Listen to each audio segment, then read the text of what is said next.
vamos a hablar de los hechos que desencadenan el 17 de octubre. El 17 de octubre, que es el Día de la Lealtad, más o menos la conocemos. Pero ¿cuáles son los hechos que desencadenan ese 17 de octubre? Primeramente, yo creo que nos tenemos que ir al 19 de septiembre de 1945, en donde se arma la Marcha de la Libertad y la Constitución. Ya a esta altura de la historia argentina, la próxima vez que escuchemos libertad tenemos que huir. Punto. No hay como mucho más para eso. La cuestión es que esta marcha de la Constitución de la Libertad la hacen en contra de Perón. En particular en contra de todo el gobierno, pero principalmente hacia Perón.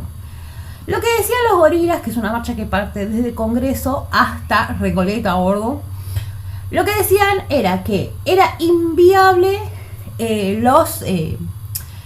las reformas que estaba llevando a cabo Perón desde la Secretaría de Trabajo. Uno de estos ejemplos es lo que vimos en el día del natalicio de Perón, que también era el día del empleado rural por las reformas rurales que había hecho Perón. Si no lo vieron, después lo ven en mi canal. La cuestión es que nada, hacen esta marcha pidiendo la renuncia de Perón. Finalmente, el 10 de octubre, Perón es impulsado a renunciar a la Secretaría de Trabajo y puntualmente él renuncia.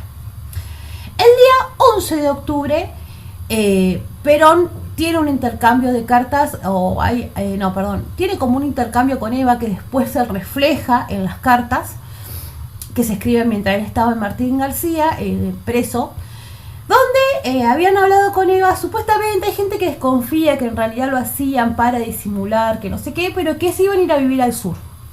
Iba a dejar la política y se iba a ir a vivir al sur. Y puntualmente el 12 de octubre, Perón lo llevan preso en Martín García. Primero para alejarlo de Buenos Aires, que era su zona de influencia, y para meterlo preso, para eliminarlo como futuro candidato, porque estaban armando las elecciones que finalmente se dan el año siguiente, o a finales de ese año y principios del siguiente, que es cuando asume. La cuestión es que a partir de que a Perón lo llevan preso, ya todos los sindicatos se empiezan a organizar a ver qué es lo que iban a hacer. El 16 de octubre, en asamblea desde la CGT y algunos sindicatos, se decide un paro general.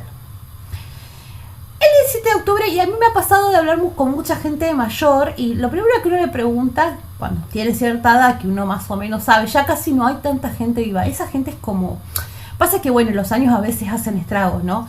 Y es muy difícil que recuerden mucho.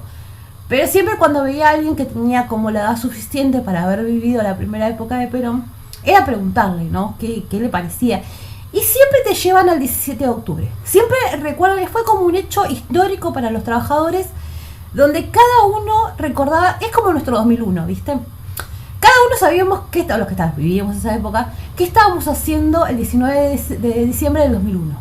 Todos sabemos qué estábamos haciendo ese día, qué pasó, cómo lo vivimos, cómo nos enteramos y todo eso, ¿no? Lo mismo pasa con la gente mayor con el 17 de octubre. Cada uno sabe cómo fue llegando a la plaza, los que estuvieron ahí en la plaza, o cómo lo vieron desde la televisión, o cómo iban las columnas, cómo veían las columnas pasar, los que no podían dejar su trabajo. Fue un hecho que realmente marca no tan solo la lealtad del pueblo hacia Perón, sino realmente la organización del movimiento obrero argentino. Y esto es un poquito lo que gesta el 17 de octubre. Así que es otro día importante para recordar que nada sin Perón.